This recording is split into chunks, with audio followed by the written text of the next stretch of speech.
શિયાળો શરૂ થઈ જાય ને એટલે બાજરી, મેથી, વસાણા દરેક વસ્તુનું આપણે સેવન કરતા હોઈએ છીએ. તો આજે આપણે બાજરીનો ભરેલો રોટલો અને સાથે એક અલગ જ પ્રકારની ભારોભાર લસણવાળી ચટણી અને સ્ટફિંગમાં પણ જોરદાર ભાજી, કાંદા, લસણ વગેરેથી આપણે ચટણી બનાવીશું.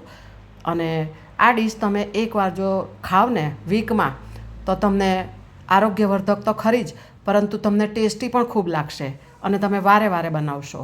તો શરૂઆત કરીએ. નમસ્કાર, હું કલ્પના અજય નાયક. મારા કિચનમાં આપ સૌનું સ્વાગત છે. સૌથી પહેલાં એક મિક્સર જાર લઈશું. એમાં 1/4 કપ જેટલા કાચા શિંગદાણા, 1/4 કપ નાળિયેર છે અને 2 ટેબલસ્પૂન તલ લીધા છે. એને સાધારણ આપણો ઝીણો રવો હોય ને એ ટાઈપનું ક્રશ કરીને બાજુ પર રાખીશું. અને મેં સૂકું નાળિયેર લીધું છે. તો હવે એને બાજુ પર રાખીએ. હવે ગેસ પર એક કઢાઈ મૂકી છે. એમાં 3 ચમચી જેટલું તેલ મૂકીશું. તેલ ગરમ થાય એટલે 1/2 ટીસ્પૂન રાઈ અને 1/4 ટીસ્પૂન હિંગ ઉમેરીશું. અને લીલું લસણ છે, આ લગભગ અડધા કપ જેટલું છે. અને 3 મોળા મરચાં છે. મારા ઘરે થોડું તીખું ઓછું ખવાય છે એટલે મોળા લીધા છે. તમને જો તીખાશ વધારે પસંદ હોય તો તીખી મરચી આવે ને એ લઈ લેજો. અને મીડિયમ ફ્લેમ રાખીને થોડું સાંતળી લઈશું. 1 મિનિટ જેવું સાંતળવાનું છે કે જેથી એનો કાચો સ્વાદ ચાલ્યો જાય. અને ત્યારબાદ આપણે જે મિક્સર જારમાં ક્રશ કરી બધી વસ્તુઓ એ ઉમેરી દઈશું. અને ત્યારબાદ મસાલા કરીએ તો 1/2 ટીસ્પૂન હળદર, 1/2 ટીસ્પૂન જેટલું ધાણા જીરું અને 1 ટીસ્પૂન લાલ તીખું મરચું ઉમેર્યું છે. અને સારી રીતે મિક્સ કરીશું. તેલની માત્રા મેં થોડી ઓછી રાખી છે. તમને જો પસંદ હોય તો વધારે લઈ શકો, કંઈ વાંધો નહીં. ગેસની ફ્લેમ મીડિયમ ટુ લોની વચ્ચે રાખી છે. હવે સ્વાદ પ્રમાણે મીઠું ઉમેર્યું છે. આપણે ચટણી બનાવી રહ્યા છીએ.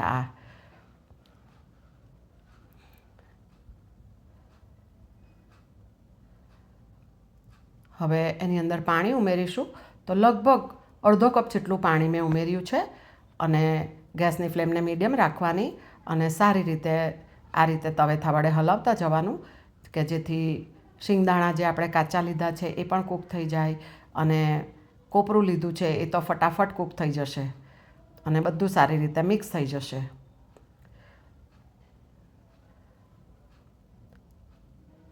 આ રીતનું ઘટ્ટ થઈ જશે. અને આ ચટણી ગરમ ગરમ ખાવામાં યુઝ કરવાની. ઉપરથી લગભગ 1/4 કપ જેટલું લીલું લસણ બારીક સમારીને ઉમેર્યું છે. લસણ તમને પસંદ હોય એટલું ઉમેરજો. મારા ઘરે લસણ આ રીતે વધારે ખાવામાં આવે છે તો તેથી મેં વધારે લીધું છે. જુઓ કેટલી સરસ ચટણી આપણી રેડી થઈ ગઈ છે. તો હવે 1 ટીસ્પૂન જેટલો લીંબુનો રસ ઉમેર્યો છે. તમે આમચૂર પાવડર પણ લઈ શકો. હવે 1 મિનિટ ગેસ પર રાખીશું અને ત્યારબાદ આપણી ચટણી તૈયાર થઈ ગઈ છે. અને ગેસ બંધ કરી દઈએ. ઉપરથી થોડી કોથમીર ઉમેરીશું અને ચટણીને બાજુ પર રાખીશું. અને હવે ત્યારબાદ આપણે સ્ટફિંગ તૈયાર કરીશું. હજી એક ઇન્ગ્રેડિયન્ટ ચટણીમાં ઉમેરવાનું બાકી છે. 1 ચમચી જેટલું ઘી ઉમેરીએ. આનાથી સ્વાદ ખૂબ સરસ આવશે. તમે આ ચટણી એકલા ઘીમાં પણ બનાવી શકો. હવે સ્ટફિંગ બનાવવા માટે એક જાડા તળિયાવાળી કઢાઈ લીધી છે. એમાં થોડું તેલ મૂકીશું, 3 ચમચી જેટલું. 1/2 ટીસ્પૂન રાઈ ઉમેરીએ અને 1/4 ટીસ્પૂન હિંગ ઉમેરીશું. અને લીલા કાંદાનો સફેદ ભાગ છે, લગભગ મેં 5 કાંદા લીધા હતા તો સફેદ ભાગ ઉમેર્યો અને એને જરા સાંતળી લઈશું. ત્યારબાદ અગાઉ કહ્યું એમ મોળા મરચાં મેં ઉમેર્યા છે. વધારે તીખાશ મારા ઘરે નથી ખાવામાં આવતી તો મોળા મરચાં તમને તીખા હોય પસંદ તે રીતે તીખાશ ઉમેરજો. હવે આ લીલા કાંદાનો લીલો ભાગ ઉમેરી દીધો. અને લીલું લસણ છે 1/4 કપ જેટલું મેં લીધું છે. બધું સારી રીતે મિક્સ કરીએ. 1/2 ટીસ્પૂન હળદર ઉમેરી છે. ધાણા જીરું છે 1.5 ટીસ્પૂન અને સ્વાદ પ્રમાણે મીઠું ઉમેરીશું.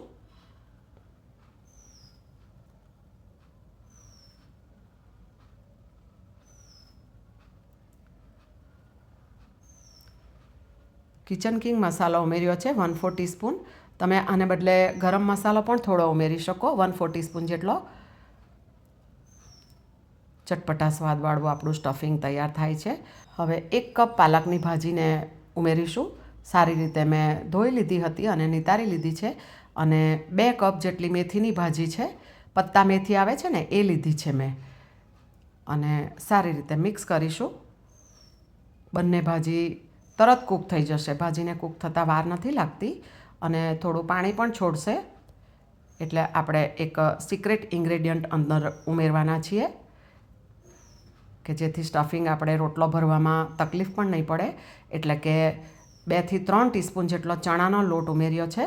મેં લગભગ 2.5 ટીસ્પૂન લીધો હતો. તમને જો આ સ્ટફિંગમાં એવું લાગે કે થોડું મોઇસ્ચરનું પ્રમાણ વધારે છે તો અડધી કે 1 ચમચી ચણાનો લોટ વધારે ઉમેરી શકો. હવે આ 1 ટીસ્પૂન જેટલી લખનવી વરિયાળી લીધી છે. વરિયાળીનો ટેસ્ટ બહુ જ સરસ આવશે.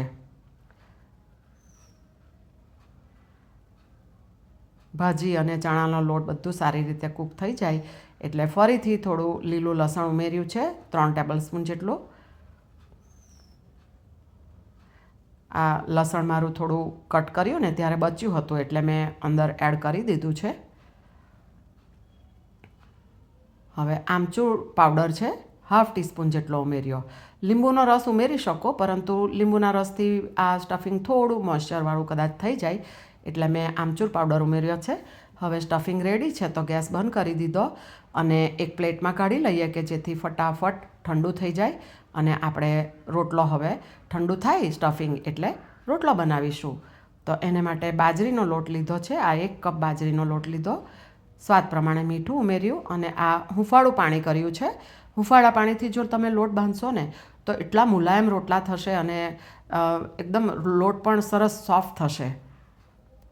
એકદમ નરમ નથી રાખવાનો અને ભાખરીની જેમ કડક પણ નથી રાખવાનો. સાધારણ સેમી નરમ હોય ને એ ટાઈપનો લોટ રાખવાનો છે. અને રોટલો ઘડતા પહેલાં એને આ રીતે હથેળી વડે સારી રીતે મસળવાનો છે કે જેથી લોટની અંદરની બધી ક્રેક દૂર થઈ જાય અને લોટ સરસ મુલાયમ બની જશે. 1/2 ટીસ્પૂન જેટલું ઘી લીધું છે અને એના વડે સુવાળો કરી લઈએ અને ત્યારબાદ આપણે રોટલો બનાવીશું.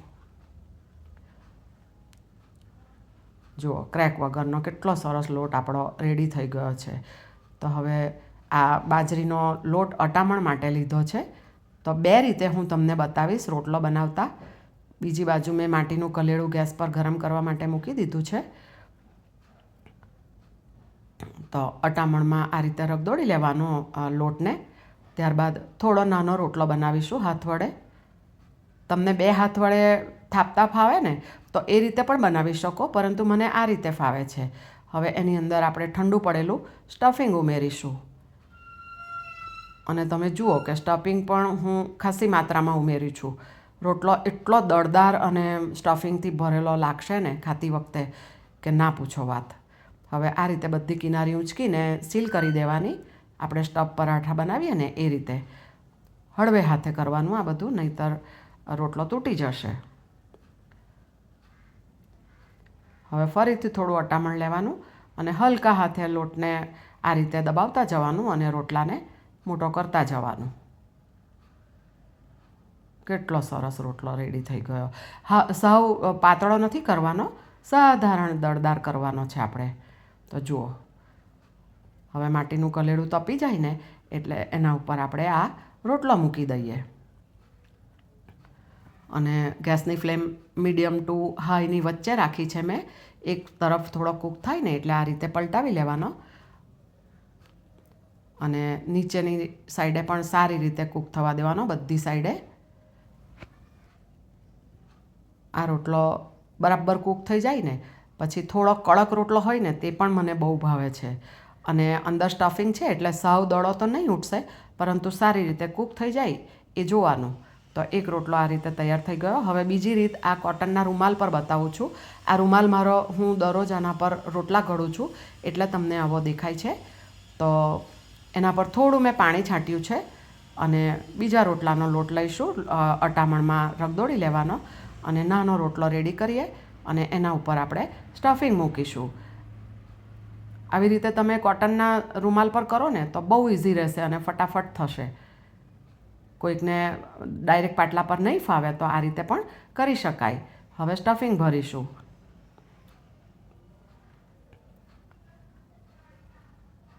દળદાર આવો એક રોટલો ખાવ ને અને ઉપર ગરમ ગરમ રોટલા પર ઘી હોય અને સાથે દહીં હોય કે છાશ હોય, મરચાં હોય રાઈવાળા, તો ખાવાની મજા આવી જાય. હવે આ કોટનના રૂમાલ પર જ આપણે એને મોટો કરીશું.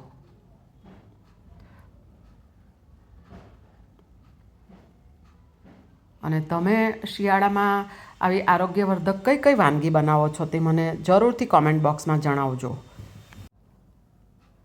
અને આ ચેનલને હજી સબસ્ક્રાઈબ ના કરી હોય તો જલ્દી કરજો અને બેલ આઇકોન જરૂરથી પ્રેસ કરજો કે જેથી મારી દરેક નવી રેસીપીના વિડીયોનું તમને નોટિફિકેશન મળે અને તમે તરત મારી રેસીપીના વિડીયોને જોઈ શકો. તો જુઓ, બીજો રોટલો પણ આપણો સરસ મજાનો તૈયાર થઈ રહ્યો છે. બધી બાજુ આવી રીતે ફેરવીને એને સારી રીતે કૂક કરવાનો.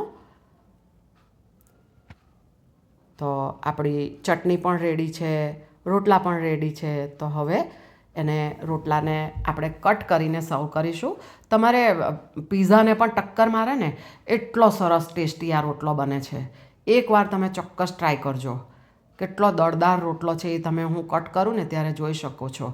અને સોફ્ટનેસ પણ કેટલી છે અને અંદર જુઓ સ્ટફિંગ પણ છે ને, બધા પડ પણ સરસ છૂટા પડી ગયા છે.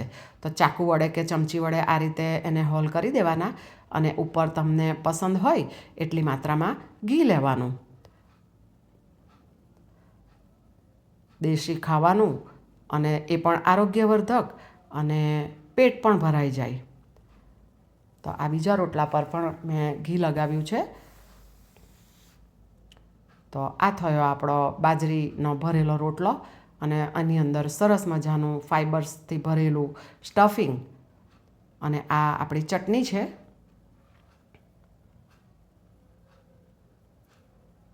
અને ઘી અને ગોળ સાથે મેં મૂક્યા છે અને સિમ્પલ દહીં સાથે સર્વ કર્યું છે.